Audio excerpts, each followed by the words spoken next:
Movie की शुरुआत में हम दो जाबाजों को देखते हैं जिन्होंने ज़ॉम्बीज़ जैसा हुलिया बनाकर उनके बीच चलना शुरू कर दिया। शुरुआत में तो सब नॉर्मल लग रहा था, लेकिन ठीक 1.5 मिनट बाद आसमान पर छाए काले बादल बरसने लगते हैं और बारिश के पानी ने उनके हुलिये को बिगाड़ दिया, जिस वजह से सारे खौंखार ज़ॉम्बीज़ उन्हें झट से पहचान लेते हैं। अपनी मौत को देख उन दोनों ने फौरन दौड़ लगा दी, लेकिन ज़ॉम्बीज़ को चकमा देना बहुत मुश्किल था। वो दोनों सभी ज़ॉम्बीज़ को एक गेट के बाहर लॉक कर देते हैं, लेकिन ज़ॉम्बीज़ ने अपनी ताकत से उस गेट को भी तोड़ दिया। खुशकिस्मती से उन दोनों को वहाँ एक आरवी मिल जाती है, जिसमें बैठकर वक्त रहते उन दोनों ने अपनी जान बचा ली। दरअसल ये दोनों अपनी जान पे खेलकर बाकी के ग्रुप को बचाने निकले थे, जो बिल्डिंग में ज़ॉम्बीज़ से घिरे हुए थे। उनकी ग्रुप में मौजूद मरल नाम के एक साइको ने कुछ घंटे पहले ज़ॉम्बीज़ पर अंधाधुन गोलियां चलानी शुरू कर दी थी, जिस कारण से सभी ज़ॉम्बीज़ का ध्यान उनकी तरफ खिंचा चला गया। जब बाकी लोगों ने मरल को रोकना चाहा, तो मरल उन पर भी हमला कर देता है। न चाहते हुए रिक को मरल पर हथकड़ी लगानी पड़ी, क्योंकि वो नहीं चाहता था कि मरल की वजह से पूरे ग्रुप की जान जाए। दरअसल ये सभी ग्रुप वाले खाना और दवाइयां लेने के लिए जंगलों में मौजूद अपने बाकी के लोगों को छोड़कर शहर में आए थे, लेकिन मरल की बेवकूफी की वजह से सैकड़ों ज़ॉम्बीज़ बिल्डिंग को चारों तरफ से घेर लेते हैं, जिस वजह से रिक और ग्लेन ने अपनी जान पर खेलकर सभी ज़ॉम्बीज़ का ध्यान बिल्डिंग से दूर किया। पीछे से रिक बिल्डिंग के दूसरे दरवाजे से सबको अपनी आरवी में बिठाता है, लेकिन जब उन्होंने मरल को देखा तो मरल वहाँ पर मौजूद नहीं था। दरअसल टी डॉग नाम का एक मोटा आदमी, जिसे मरल ने पहले बहुत ज्यादा मारा था, रिक ने हथकड़ी की चाबी उसे दे दी थी। टी डॉग मरल को बचाने गया, लेकिन पांव फिसलने की वजह से टी डॉग के हाथ से चाबी छूटकर ड्रेनेज पाइप के अंदर गिर जाती है। मरल को टी डॉग पर बहुत गुस्सा आया, लेकिन टी डॉग मरल के लिए अब अपनी जान खतरे में नहीं डालना चाहता था, इसलिए वो जाते जाते मरल पर एक एहसान कर देता है। उसने सीढ़ियों के दरवाजे को लॉक कर दिया और खुद बाकी सबके साथ आरवी में आकर बैठ जाता है। यहाँ रिक अपने ग्रुप के लिए जान को खतरे में डाल रहा था, तो तभी पीछे ग्रुप में मौजूद रिक की पत्नी लोरी रिक के बेस्ट फ्रेंड के साथ रंगरलियां मना रही होती है। दरअसल रिक और बाकी ग्रुप वालों को शहर गए 3 दिन हो चुके हैं। उन्हें लगा शायद रिक और बाकी सब मारे गए, पर तभी रिक बाकी सभी ग्रुप वालों के साथ पहाड़ों पर आ जाता है। वो अपनी पत्नी को देख बहुत ज्यादा खुश था। रिक का एक बेटा भी था, जिसका नाम है कार्ल, लेकिन शेन और लोरी रिक के आने पर ज्यादा खुश नहीं थे, मानो जैसे वो रिक को पसंद नहीं करते। खैर, हम देखते हैं मर्ल को, जो अभी भी बिल्डिंग की छत पर बंधा हुआ था। इतने में वहाँ पर ज़ॉम्बीज़ भी पहुँच जाते हैं। मर्ल को अब अपनी मौत नजर आ रही थी, लेकिन तभी वो सीन भी कट हो गया। जैसे ही रात होती है तो पूरे ग्रुप वाले ये डिस्कस करते हैं कि आगे उन्हें कितना खाना और चाहिए, मगर शेन सिर्फ और सिर्फ रिक के बारे में ही सोच रहा था, मानो जैसे वो रिक को जान से मारना चाहता हो। लेकिन रिक शेन को अपना जिगरी यार मानता है और शेन भी रिक के सामने उसका बेस्ट फ्रेंड होने की एक्टिंग करता है। जब रात हुई तो हमने देखा रिक और लोरी को, जो टेंट के अंदर अपना टाइम स्पेंड कर रहे थे, उन दोनों की आवाजें बाहर तक आ रही होती हैं, जिसे दूर बैठा हुआ शेन भी बड़े गुस्से से सुन रहा था, लेकिन वो कुछ कर नहीं पाता। जब सुबह हुई तो सभी ग्रुप वाले जरूरत का काम करने लगते हैं। अचानक से उन्हें जंगल में से एक ज़ॉम्बी की आवाज आती है। सभी ग्रुप वाले अपने अपने हथियारों को लेकर आवाज का पीछा करते करते जंगल में आ जाते हैं। वहाँ पर एक ज़ॉम्बी जिंदा हिरण को खा रहा था। ग्रुप वालों ने बिना वक्त जाया किए उस ज़ॉम्बी पर चारों तरफ से हमला करना शुरू कर दिया। इतने में वहाँ पर डेरिल भी आ जाता है, जो और कोई नहीं बल्कि मर्ल का सगा भाई था। डेरिल की ओर देख रिक और बाकी ग्रुप वाले टेंशन में आ जाते हैं, लेकिन वह डेरिल को अभी कुछ नहीं बता दे। जब डेरिल बाकी सभी लोगों के पास ग्रुप में आता है तो वह अपने भाई को आवाज लगाने लगा। पीछे से रिक ने कहा, तुम्हारे भाई को हमने शहर में ही बिल्डिंग पर हथकड़ी लगाकर छोड़ दिया। ये सुनकर डेरिल के तो मानो तोते उड़ गए। डेरिल रिक पर बहुत ज्यादा भड़क जाता है, लेकिन तभी शेन ने डेरिल पर अटैक कर दिया और उन दोनों ने किसी तरह डेरिल को शांत करके बोला, फिक्र मत करो, हम वापस जाकर उसे जरूर बचाएंगे। ये सुनकर डेरिल को जरा सुकून मिलता है। इतना ही था कि रिक अपने साथ ग्लैन, डेरिल और टी डॉग को लेकर शहर की ओर निकलने लगा। शेन ने कहा, तुम्हें मर्ल को बचाने की कोई जरूरत नहीं है, लेकिन रिक दिल का बहुत साफ था। वो किसी को भी बचाने के लिए अपनी जान खतरे में डाल सकता था, इसलिए वो बिना कुछ सोचे ही शहर की ओर निकल गए। वो आहिस्ता आहिस्ता करके उस बिल्डिंग की तरफ जाने लगते हैं, लेकिन इस मर्तबा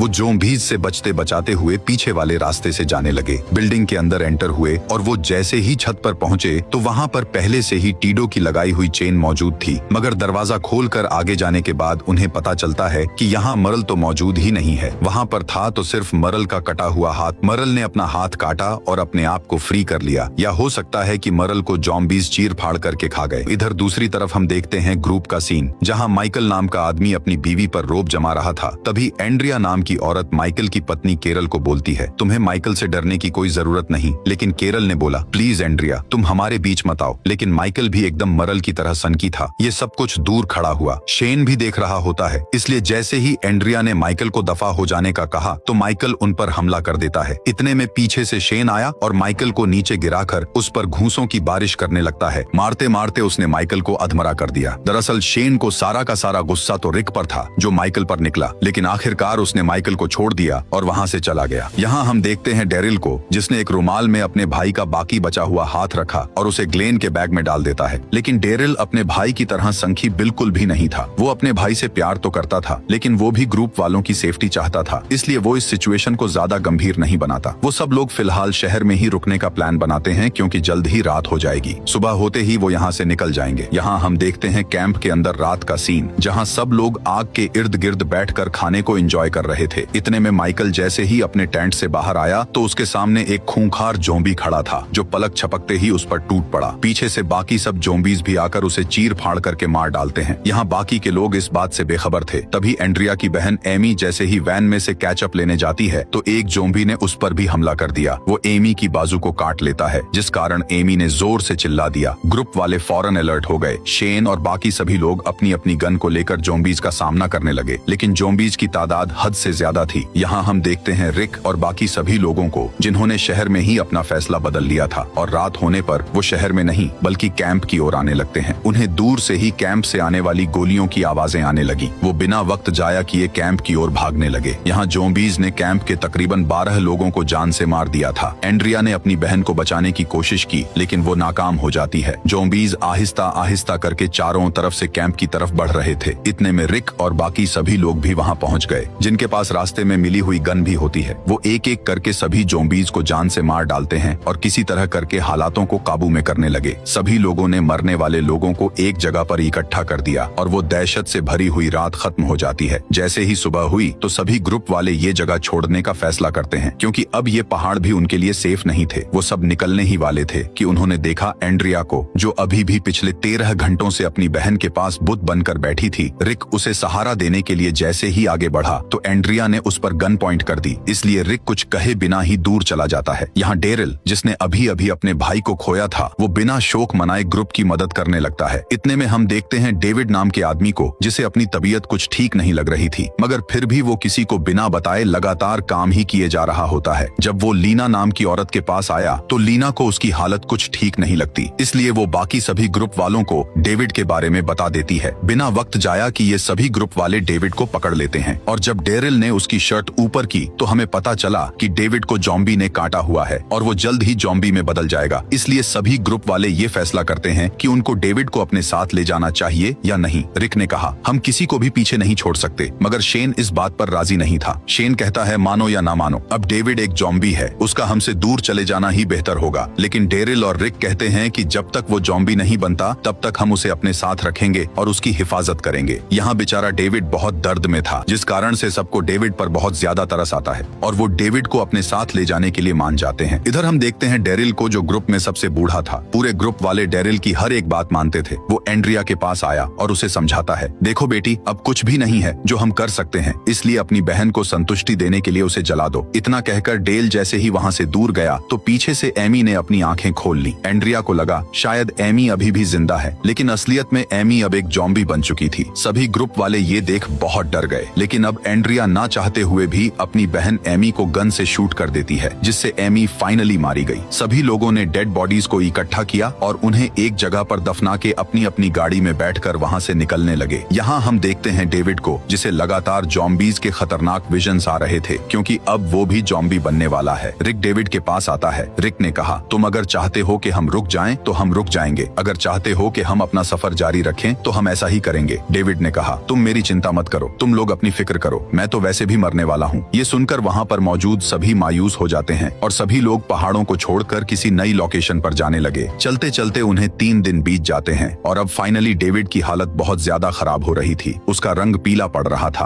और उसे बहुत दर्द हो रहा होता है, साथ ही साथ उसका शरीर तप रहा था। सभी लोग डेविड के कहने पर उसे एक दरख्त के पास लाकर बिठा देते हैं, क्योंकि डेविड से अब और बर्दाश्त नहीं हो रहा होता। हर एक आदमी ने डेविड से आकर माफी मांगी और फाइनली वो डेविड को वहीं पर छोड़कर चले जाते हैं। तभी सीन शिफ्ट हुआ और हम देखते हैं 3 दिन बाद का सीन, जहां 6 दिन के लंबे सफर के बाद रिक और बाकी सभी लोग CDC नाम की एक इंटरनेशनल फैसिलिटी में पहुंच गए, जहां इस वायरस के बारे में रिसर्च की जा रही थी। उनको लगता था कि शायद यहाँ पर अभी भी लोग मौजूद हों, इसलिए सब लोग आहिस्ता आहिस्ता आहिस्ता करके बिल्डिंग के पास जाने लगे, लेकिन बिल्डिंग के चारों तरफ जॉम्बीज की लाशें थीं। किसी को नहीं पता था आखिर इन जॉम्बीज को इतनी बेरहमी से किसने मारा। उन लाशों में से बहुत गंदी बदबू आ रही होती है, लेकिन अपने आप पर काबू रखते हुए वो सब मेन गेट के बाहर आ जाते हैं। उन्होंने दरवाजा खोलने की कोशिश की, लेकिन सब कुछ मजबूती से लॉक्ड था। इतना कम नहीं होता कि पीछे से बचे हुए जॉम्बीज उनकी तरफ बढ़ने लगे। सब लोग पैनिक कर जाते हैं कि तभी रिक की नजर गेट के ऊपर लगे हुए कैमरे पर जाती है। रिक कहता है, हम इन्फेक्टेड नहीं है, प्लीज हमें अंदर ले लो। यहाँ अंदर डॉक्टर जैनर नाम का आदमी पहले से उन्हें देख रहा था, लेकिन वो किसी भी अजनबी को बिल्डिंग के अंदर नहीं लाना चाहता था। आहिस्ता आहिस्ता करके जॉम्बीज उन्हें चारों तरफ से घेरने लगते हैं। शेन ने रिक को पकड़ा और उसे धक्का देकर वापस चलने का कहने लगता है, लेकिन रिक लगातार कैमरे की तरफ देकर चिल्ला रहा था। रिक कहता है, जरा सी रहमदिली दिखाओ और हमें अंदर आने दो। जैसे ही रिक पीछे मुड़ा तो डॉक्टर जैनर ने अंदर का दरवाजा खोल दिया। जॉम्बीज उन पर झपटा मारते इससे पहले वो सब अंदर आ गए। बिल्डिंग में कहीं भी कोई जॉम्बी नजर नहीं आ रहा था। इतने में डॉक्टर जैनर अपनी गन लेकर बाहर आता है। डॉक्टर ने बोला, यहाँ ना तो खाना है ना तो पानी, यहाँ पर सिर्फ और सिर्फ मौत का राज है। बिजली भी कुछ देर तक खत्म हो जाएगी, इसलिए तुम्हें यहाँ से निकलना चाहिए। मगर रिक सिर्फ 3 दिनों के लिए यहाँ रुकने का कहता है। डॉक्टर इस चीज पर मान भी गया। वो सबको अंदर लाता है और उन्हें अपनी रिसर्च के बारे में बताने लगा। डॉक्टर ने बोला, मैं पहला आदमी था जिसने गलती से यह वायरस बनाया। मुझे लगा शायद मैं इसका एंटीडोट बना सकता हूँ। सबसे पहला जॉम्बी और कोई नहीं, मेरी पत्नी ही थी। मैंने उसे भी जान से मार डाला, लेकिन पता नहीं ये वायरस मेरे बेटे में किस तरह आया, जिस कारण से आहिस्ता आहिस्ता करके ये पूरी दुनिया में फैल गया और अब इसका ना तो कोई एंटीडोट है और ना हम इससे भाग सकते हैं। तभी डॉक्टर जैनर ने सबका चेकअप किया, ब्लड सैंपल्स इकट्ठा किए और उन्हें बेहतरीन खाना देता है। डॉक्टर ने बोला, वैसे भी 3 दिन तक सब कुछ खत्म हो ही जाने वाला था, इसलिए तुम लोग एंजॉय करो। पूरे ग्रुप वालों ने एक लंबे अरसे के बाद इतना लजीज खाना खाया है, इसलिए सब लोग ये भूल जाते हैं कि बाहर की दुनिया कितनी जालिम हो चुकी है। मगर डॉक्टर को अभी भी आने वाले दिन की चिंता थी। तभी डॉक्टर उन सबको कहता है, जल्दी से नहा लो और साफ सुथरे कपड़े पहनकर सुकून से अपनी नींद पूरी करो। सब लोग ठीक वैसा ही करते हैं। सुबह हुई तो सब लोग नाश्ता करने के बाद डॉक्टर जैनर के पास इकट्ठा हो गए, लेकिन बदकिस्मती से डॉक्टर उनको यहाँ से चले जाने का कहता है। डॉक्टर ने कहा, मैंने तुम्हें 1 रात के लिए शेल्टर दिया, इसलिए अब प्लीज यहाँ से दफा हो जाओ। लेकिन वो लोग नहीं मानते, इसलिए डॉक्टर उन्हें एक भी मौका दिए बिना ही पूरी बिल्डिंग को लॉक कर देता है। डॉक्टर ने बोला, अब तुम लोग मेरे साथ ही यहाँ पर मर जाओगे। 30 मिनट का टाइमर शुरू हो चुका है। 30 मिनट बाद इस बिल्डिंग में हर तरफ आग लग जाएगी और हम सब लोग जलकर राख हो जाएंगे। यह चीज देखकर सभी के होश उड़ जाते हैं, क्योंकि वो इस तरह मरना नहीं चाहते थे। रिक एक कुल्हाड़ी की मदद से लोहे के दरवाजे को तोड़ने की कोशिश करता है, लेकिन इसका कोई फायदा नहीं हुआ। दरवाजे पर एक खरोंच तक नहीं आई। इतने में डॉक्टर जैनर अपना आखिरी मैसेज रिकॉर्ड करके उसे अपलोड करने लगता है। तभी डेरल को उस पर गुस्सा आ गया, लेकिन सब लोगों ने डेरल को जैनर पर हमला करने से रोक लिया, क्योंकि जैनर ही था जो उन्हें बाहर निकाल सकता है। सभी लोग बहुत ज्यादा दहशत में थे और कहीं न कहीं वो अपनी मौत को स्वीकार कर भी लेते हैं। लेकिन इतने में रिक डॉक्टर जैनर के पास आया। रिक ने कहा, मुझे पता है कि तुम्हें तुम्हारी पत्नी और बेटे का अफसोस है, लेकिन देखो मेरी भी एक पत्नी और एक बेटा है, इसलिए प्लीज हमें जाने दो। डॉक्टर ने कहा, चलो मैं तुम्हें एक आखिरी मौका देता हूँ, मैं ये दरवाजे खोल देता हूँ, लेकिन बाहर का दरवाजा मैं नहीं खोलूंगा, वो तुम्हें खुद ही तोड़कर जाना होगा, क्योंकि वो अगर एक मर्तबा लॉक हो जाए तो उसे मैं भी नहीं खोल सकता। इतना कहकर उसने बाहर का दरवाजा खोल दिया। सभी लोग जैनर का शुक्रिया अदा करते हैं और वहाँ से भाग गए। लेकिन लीना नाम की औरत जैनर के साथ ही रुकना चाहती थी, क्योंकि अब वो भाग भाग कर थक चुकी है। उसे जॉम्बीज के हाथों चीर फाड़ नहीं करवानी, इसलिए वो यहीं पर जलकर मरना चाहती है। जैसे ही रिक वहाँ से निकलने वाला था कि तभी डॉक्टर जैनर रिक के कान में कुछ कहता है। डॉक्टर ने बोला, चाहे जो कुछ भी हो जाए, हम सारे जॉम्बीज हैं। ये बात तुम्हें अब समझ नहीं आएगी, लेकिन वक्त गुजरने के साथ साथ तुम अपनी आंखों से देखोगे, इन्फेक्शन हमारे अंदर ही कहीं है। ये बात बिल्कुल सच थी। जब सभी लोग वहाँ से बाहर जाने लगे तो हमने देखा एंड्रिया को, जो अपनी बहन का गम मनाने के लिए वहीं पर रुक जाती है। डेल ने उसे मनाने की कोशिश की। डेल ने कहा, तुम सब लोग जाओ, मैं एंड्रिया को लेकर आता हूँ। वह एंड्रिया के पास आया, लेकिन एंड्रिया बाहर जाने के लिए राजी नहीं थी। बाहर आते ही शेन और डेल ने कुल्हाड़ियों से शीशा तोड़ने की बहुत कोशिश की, लेकिन 3 मिनट बचे होने के कारण वह शीशे को तोड़ नहीं सकते थे। इसलिए शेन ने एक शॉटगन से शीशे पर फायर कर दिए, लेकिन शीशा बुलेट प्रूफ होने के कारण बिल्कुल भी नहीं टूटता। तभी कार्ल ने रिक को अपने बैग में से एक हैंड ग्रेनेड दे दिया, जिस वजह से रिक बिना वक्त जाए कि ये उस हैंड ग्रेनेड को शीशे के पास रख देता है और हैंड ग्रेनेड के ब्लास्ट से शीशा टूट भी गया। यहाँ हम देखते हैं डेल को। एंड्रिया को लाख मनाने के बावजूद भी उसे अपने साथ बाहर चलने के लिए राजी ना कर पाया, इसलिए डेल कहते हैं, अगर तुम यहाँ रहोगी तो मैं भी यहाँ रहूंगा। यह देखकर अब तो एंड्रिया को भी डर लगने लगता है। जब सभी लोग बाहर निकलकर अपने रास्ते में आने वाले ज़ॉम्बीज़ को मार रहे थे कि तभी डेल और एंड्रिया फैसिलिटी से बाहर निकलने में कामयाब हो गए। यहाँ डॉक्टर जैनर और लीना दोनों उन्हें देख रहे थे। वक्त रहते डेल और एंड्रिया बाकी सभी लोगों के पास पहुंच गए और जैसे ही टाइमर खत्म हुआ तो बिल्डिंग में चारों तरफ तरफ आग लग जाती है। बहुत बड़ा धमाका हुआ जिस कारण से वो पूरी बिल्डिंग चकनाचूर हो गई। सभी लोग अपनी जान को बचाकर बहुत ज्यादा खुश थे। वो अपनी अपनी गाड़ियों में बैठे और किसी नए लोकेशन की तरफ निकल जाते हैं। इसी के साथ वॉकिंग डेड का पहला सीजन यहीं खत्म होता है। शुक्रिया दोस्तों।